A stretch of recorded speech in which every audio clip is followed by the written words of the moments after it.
कुरानिल मजीद वल फुरकानिल हमीद। अऊज़ु बिल्लाहि मिनश शैतानिर रजीम। बिस्मिल्लाहिर रहमानिर रहीम। कुल इन कुंतुम तुहिब्बूनल्लाह फत्तबिऊनी युहब्बुकुमुल्लाह। सदक़ल्लाहुल मौलानाल अज़ीम व सदक़ रसूलुहुन नबियुल अमीनुल मतीनुल मुईनुल मुबीनुल करीम व नहनु अला ज़ालिका लमिनश शाहिदीन व शाकिरीन व ज़ाकिरीन वल्हम्दुलिल्लाहि रब्बिल आलमीन। आइए और आप सबसे पहले अदब व एहतराम के साथ आक़ाए नामदार मदीने के ताजदार हम गरीबों के गमगुसार अहमद मुज्तबा मोहम्मद मुस्तफ़ा सल्लल्लाहु अलैहि वसल्लम की बारगाह अक़दस में झूम झूम कर दुरूद शरीफ का नज़राना अक़ीदत पेश करें। पढ़िए बावाज़े बुलंद अल्लाहु रब्बु मुहम्मदिन नहनु इबादु मुहम्मदिन सल्लल्लाहु अलैहि वसल्लम। सलातो व सलामुन अलैका या रसूलल्लाह, सलातो व सलामुन अलैका या हबीबल्लाह सल्लल्लाहु अलैहि वसल्लम। हज़रात, जब भी ऐसी महफिलें मिले तो आप लोग जरूर शिरकत किया करें, क्योंकि ऐसी महफिलें बड़ी मुश्किल से मिला करती है और हमारे अमाल इस तरह नहीं, हमारे अमाल इस लायक नहीं कि हमारे अमाल के जरिए हमारी गुनाहों की बख्शिश। तो जितना हो सके इस तरह की महफिलें में बैठा करें, इस तरह की महफिलों में शिरकत किया करें और जब तक बैठे दुरूद शरीफ का विर्द किया करें, सुभान अल्लाह माशाअल्लाह की सदाएं बुलंद करते रहें। हो सकता है कि अल्लाह तबारक व तआला को हमारी यही नेकी पसंद और इस महफिल के सदक़े में हमारी बख्शिश हो जाए। एक मर्तबा सारे लोग पढ़ ले बाबा से बुलंद दुरूद शरीफ।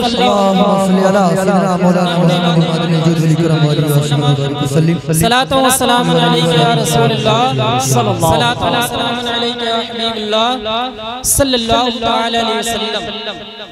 हज़रात, सबसे पहले मैं मुबारकबाद पेश करता हूँ अपने कमेटी के तमाम तर मेंबरान से, जिन हजरात ने इस महफिल को मुनक्किद किया, सजाया है, रचाया है, बनाया है। अल्लाह तबारक व तआला उनके उम्र में बेपनाह बरकत अता फरमाए, आमीन।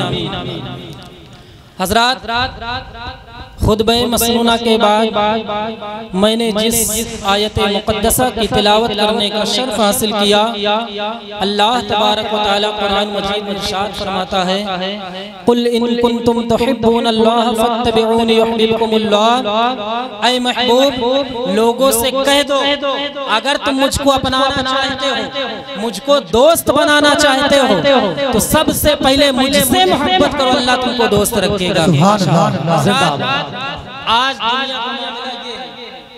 आज दुनिया का मामला ये है कि अगर हम किसी इंसान से मोहब्बत करते हैं, किसी इंसान से दिल किसी इंसान को अपना महबूब समझ लेते हैं, तो उसके हर गुफ्तारो किरदार, उसके हर बात को मानते हैं, तो अल्लाह तबारक व तआला इंसानों से फरमाता है, ऐ महबूब अपने उम्मती को कह दो अगर वो मुझको अपनाना चाहते हैं, मुझको दोस्त बनाना चाहते हैं, तो तुमसे मोहब्बत करे, अल्लाह तबारक व तआला उन्हें दोस्त। सुभान अल्लाह, नारे तकबीर, नारे रिसालत। हदीस शरीफ है, ला युमिनु अहदुकुम हत्ता कुनु अहब्बु इलैहि मिन वलदिही व वलदिन नासि अजमईन। यानी सरकार दो आलम सल्लल्लाहु अलैहि वसल्लम का फरमान है, कोई भी मोमिने कामिल नहीं हो सकता, कोई भी मोमिने कामिल उस वक्त तक नहीं हो सकता जब तक मुझे अपने वालिदैन, अपने औलाद और तमाम तर लोगों से ज्यादा महबूब न समझे। तो इस हदीस से यह साबित हुआ कि हमें अपने औलाद से ज्यादा रसूल से मोहब्बत करनी होगी, हमें अपने वालिदैन से ज्यादा रसूल से मोहब्बत करनी होगी, हमें अपने दोस्तों अहबाब से ज्यादा रसूल से मोहब्बत करनी होगी, हमें रिश्तेदारों से ज्यादा रसूल से मोहब्बत करनी होगी। और याद रखना, यही मोहब्बत कल मैदान महशर में हमारे काम आज दुनिया में हम तमाम तर खुराफातें कर लेते हैं। दुनिया में आज हम दुनिया की रंगीनियों में इस कदर मशरूफ हो गए हैं, इस कदर मस्त हो गए हैं कि ये हम भूल ही बैठे हैं कि जिस रब के यहाँ से हम आए हैं वो आपस में उसके यहाँ जाना हिसाब व किताब भी होगा। रोज़े क़यामत हमसे हमारे चीज के एक एक चीज के बारे में पूछा जाएगा। अगर दुनिया में अल्लाह तबारक व तआला ने हमें पैदा किया है तो किसी न किसी मकसद के तहत पैदा किया है। अल्लाह तबारक व तआला ने दुनिया में भेजा है तो किसी न किसी मकसद के तहत भेजा है। क्या हमारा मकसद यही है कि दुनिया में हम ऐशो आराम की जिंदगी काटें, दुनिया में हम अल्लाह और उसके रसूल के बातों को मत अपनाएं, दुनिया में हम जितने भी शरीयत के खिलाफ जितने भी शरीयत के काम है उसको ना करें? क्या हमारा यही मकसद है दुनिया में आने का?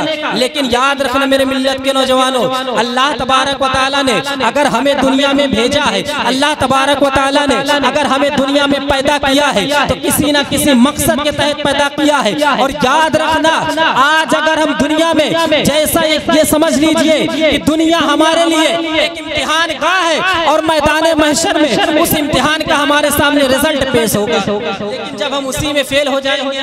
और याद रखना कि आज जो हम दुनिया के तमाम तर खुराफात, दुनिया के तमाम तर गुनाह कर रहे हैं, एक एक चीज के बारे में हमसे पूछा जाएगा।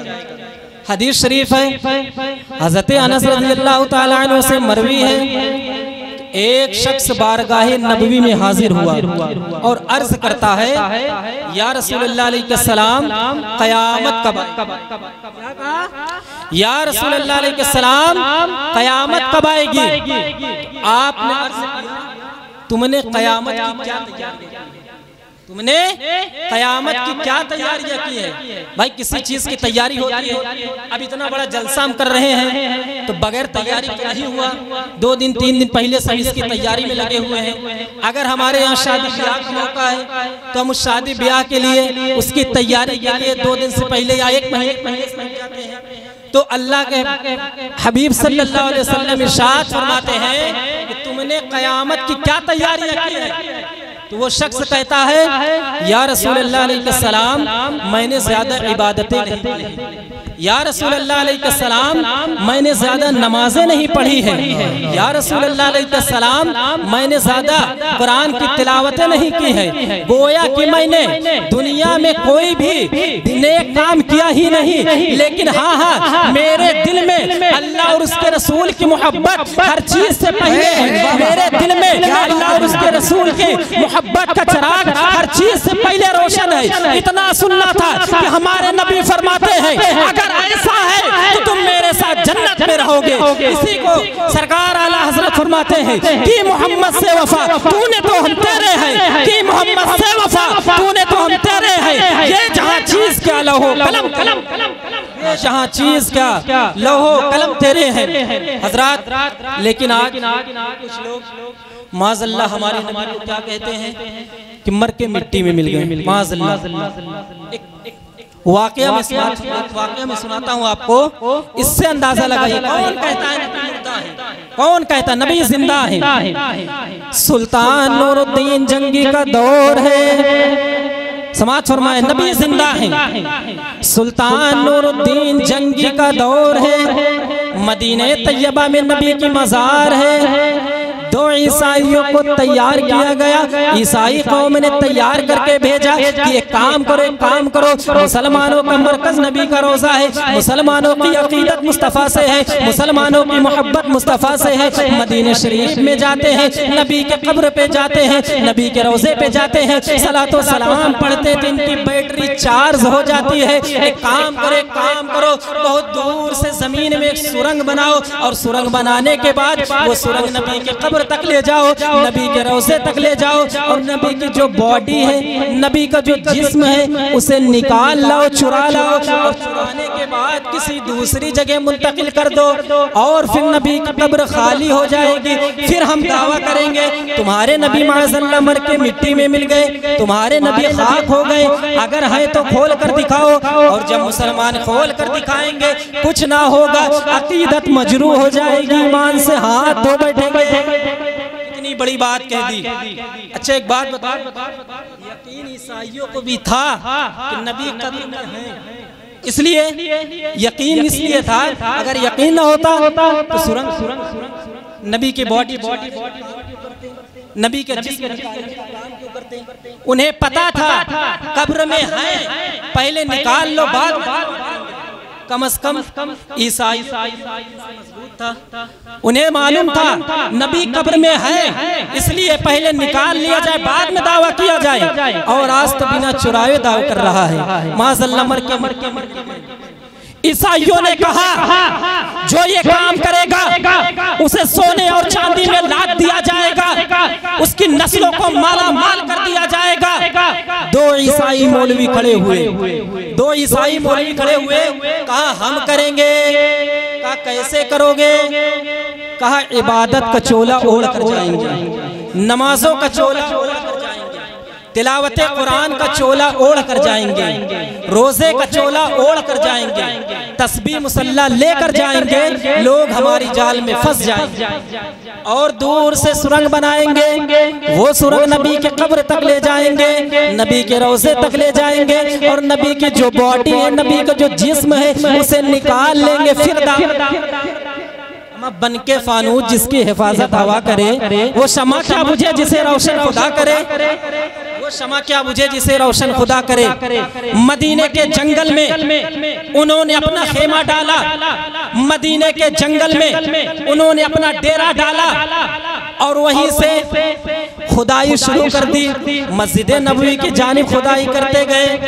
ईसाइयों की जासूसी, मुसलमानों, हर दौर में तुम्हारे ईमान पर डाका डालने की कोशिश की गई है, हर दौर में तुम्हें आजमाया गया है। मदीने के जंगल में उन्होंने अपना खेमा लगाया, मदीने के जंगल में उन्होंने अपना डेरा डाला और सुरंग लगाना शुरू कर दी। सुरंग करते गए ऐ लोगों, नबी के कब्र तक पहुंच, नबी के कब्र तक, तवज्जो इधर करें, नबी के कब्र तक पहुंच गए, लेकिन नबी जिंदा है। बोले बोले सुभान अल्लाह। नबी जिंदा है। नबी ने देख ईसाई मौलवी आ रहे हैं, सुरंग लगाकर मेरी कब्र को, मेरी बॉडी को निकालने। नबी जानते हैं, नबी जानते हैं। अच्छा एक बात बता, जिंदा देखेगा या मुर्दा? जिंदा देखेगा या मुर्दा? एक बात बताऊं, जब कोई कब्रिस्तान में फातिहा पढ़ने के लिए जाता है तो जो कब्र वाला मुर्दा होता है, जो फातिहा पढ़ने जाता है, उसकी कदमों की आहट 40 कदम दूर से सुनता है। कितना? 40 कदम दूर से सुनता है। अमा जब आम मुर्दों का ये आलम है तो आमिना के लाल का आलम क्या होगा? जब आम मुर्दों का ये आलम है तो आमिना के लाल का आलम क्या हो गया, क्या होगा? नबी ने देख लिया, दो ईसाई मौलवी आ रहे हैं, मेरे जिस्म को निकालने नबी जानते हैं। अच्छा नबी चाहते तो उनका इलाज नहीं कर देते, ले सुरंग को कहते गिर जा, मर गए, सड़ गए, गल गए, कट गए, तुम्हें कैसे पता चलता? नबी को इलाज भी कराना था और कयामत तक के मुसलमानों को बताना भी था कि नबी जिंदा है, नबी जिंदा है। नबी सुल्तान नूरुद्दीन जंगी के ख्वाब में आए, जो उस वक्त का बादशाह था, उस वक्त का सुल्तान था। ख्वाब में आकर कहा, सुल्तान दो ईसाई मौलवी सुरंग लगाकर मेरे पास आ रहे हैं, जरा उन्हें दे। मेरी बॉडी को, मेरे जिस्म को निकालना चाहते हैं, मुझे यहाँ से मुंतकिल करना चाहते हैं, जरा उन्हें दे। सुल्तान एक रात ख्वाब देखा, हैरान और परेशान हो गया, ये कैसे हो सकता है? पूरे दिन हैरत में पड़ा रहा। दूसरी रात भी वही ख्वाब आया, तीसरी रात भी वही ख्वाब आया, एक जैसा नजर आया। और नबी सिर्फ बता ही नहीं रहे थे, बल्कि दोनों मौलवी ईसाई जो सुरंग लगा रहे थे, मेरे नबी उनका चेहरा भी दिखा रहे थे। मेरे नबी जिंदा इसलिए चेहरा दिखा रहे हैं, मेरे नबी जिंदा इसलिए बता रहे हैं। अगर मुर्दा होते तो कैसे बता देते? अगर मेरे नबी मुर्दा होते तो कैसे चेहरे को दिखा देते? नबी ने कहा, सुल्तान जरा उन्हें देख। सुल्तान हैरानो परेशान हो गया, हैरानो परेशानी के आलम में अपने वजीरों के इकट्ठा किया, अपने मुशीरों के इकट्ठा किया, अपने जानशीनों के इकट्ठा किया और उसने कहा, ऐ लोगों, 3 दिन से मेरे ख्वाब में में नबी आ रहे हैं और ऐसा ऐसा वाक़या मुझे बता रहे हैं। वजीरों ने जवाब दिया, मुशीरों ने जवाब दिया, हम नशीनों ने जवाब दिया, सुल्तान नबी का आना ओरिजिनल है। नबी अगर बताए हैं तो वो ख्वाब सच्चा है, नबी अगर बताए हैं तो वो ख्वाब ओरिजिनल है, नबी का आना ओरिजिनल है। अरे पूरे मदीने की खाना तलाशी ले और जो तुझे मिल जाए, अरे नबी ने तो तुझे अपना चेहरा दिखा दिया है, तू तलाश कर, जो सामने आए उसे सजा भी दे और उसे इतनी बड़ी बात सुल्तान ने अल मुख्तसर ये कि सुल्तान ने पूरे मदीने में ऐलान करा दिया कि सब लोग हाजिर हो जाएं। गोया कि सब आ गए, पूरा मदीने के लोग आ गए, सब लोग एक जगह इकट्ठा हो गए। अब सुल्तान एक दूसरे के नजर में, एक दूसरे के चेहरे को देख रहा है, एक दूसरे के चेहरे पर नजर डाल रहा है, लेकिन वो चेहरे नजर नहीं आ रहे थे जो मेरे मुस्तफ़ा ने बताए थे। वो दोनों मौलवियों के चेहरे नजर नहीं आ रहे हैं जो मेरे मुस्तफ़ा ने बताया था। आखिरकार अब हैरान और परेशान हो गया, सुल्तान परेशान हो गया। अब इसमें दो बातें आ गई, या तो वो चेहरा सामने आए, वरना लोग कहेंगे लो मियाँ खाली का बवंडर पीट रहा था, इसको बताया कुछ नहीं। अब लव लगाया मदीने के जानिब, कहा आका अब गुलाम की लाज रख लीजिए, अगर आपने चेहरा दिखाया है तो मेरे जहन में कुछ ऐसा डाल दीजिए कि मैं उन दोनों को पहचान जाऊं। सुल्तान ने कहा सब आ गए, लोगों ने कहा हाँ हाँ सब आ गए। सुल्तान कहा नहीं कोई तो रह गया। तो लोग बोले कि सब आ गए हैं लेकिन दो मौलवी ईसाई के रह गए हैं, लेकिन उन्हें कुछ नहीं मतलब, तुम्हारे दुनियावी कामों से उन्हें कोई मतलब नहीं, तुम्हारे सिक्कों से उन्हें कोई मतलब नहीं। सुल्तान ने लालच रख दी थी जो आएगा उसे दावत।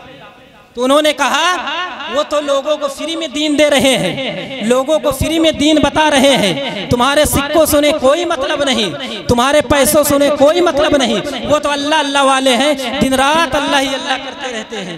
याद रखना कैसे फंसा रहा है, कहा दिन रात ये अल्लाह अल्लाह करते रहते हैं। सुल्तान ने कहा उन्हें बुला लाओ। जब वो गए आवाज दी, वो मौलवी बाहर निकले। वजीरों ने कहा तुम्हें सुल्तान ने बुलाया है। उसने कहा मैं और सुल्तान, मैं अल्लाह वाला और वो बादशाह, मैं दीन का, मैं दीनदार हूँ, मैं अल्लाह का बंदा और वो बादशाह दुनियादार, जाओ हम नहीं जाएंगे। वजीर वहां से वापस आ गए और अर्ज करते हैं सुल्तान हमने मना किया था कि वो अल्लाह वाले हैं, तुम्हारे सिक्कों से कोई मतलब नहीं, तुम्हारे पैसों से उन्हें कोई मतलब नहीं, वो नहीं आ रहे हैं। अब सुल्तान ने कहा हम खुद चल रहे हैं।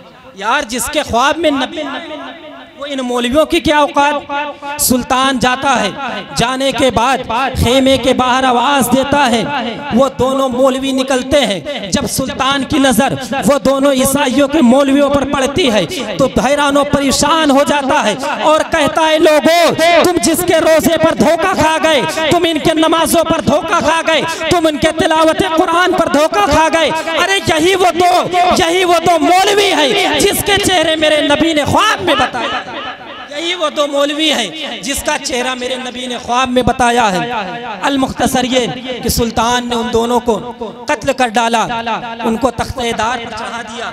उसके बाद जब खेमे के अंदर दाखिल हुआ तो क्या देखता है, मुसल्ला बिछा है। जब मुसल्ला हटाए तो उसके नीचे सुरंग, रात भर सुरंग खोदते और दिन में उस पर मुसल्ला डाल देते। जब देखा तो वो नबी के कब्र तक पहुंच चुके थे, नबी के कब्र के बिल्कुल करीब थे, इतना करीब कि नबी के कब्र को खोलते और जिस्म तक इतना करीब। सुल्तान ने नबी के कब्र के चारों तरफ एक बहुत गड्ढा, बहुत नीचा एक खाई खोदा और खाई खोदने के बाद दीवार उस पर बना दी, शीशे और रान की दीवारें उस पर बना दी ताकि कयामत तक कोई दोबारा ऐसी हरकतें ना कर सके। इसीलिए बरेली के ताजदार पुकार उठे तू जिंदा है वल्लाह, तू जिंदा है वल्लाह, मेरे चश्मा आलम से छुप जाने तू जिंदा है वल्लाह। अल्लाह तबारक व तआला की बारगाह में दुआ मौला करीम मुझसे बोलने में किसी किस्म में गलती आ गई हो, अल्लाह तबारक व तआला उसे माफ़ फरमाए। वमा अलैना इल्लल बलाग। अस्सलामु अलैकुम व रहमतुल्लाहि व बरकातहू।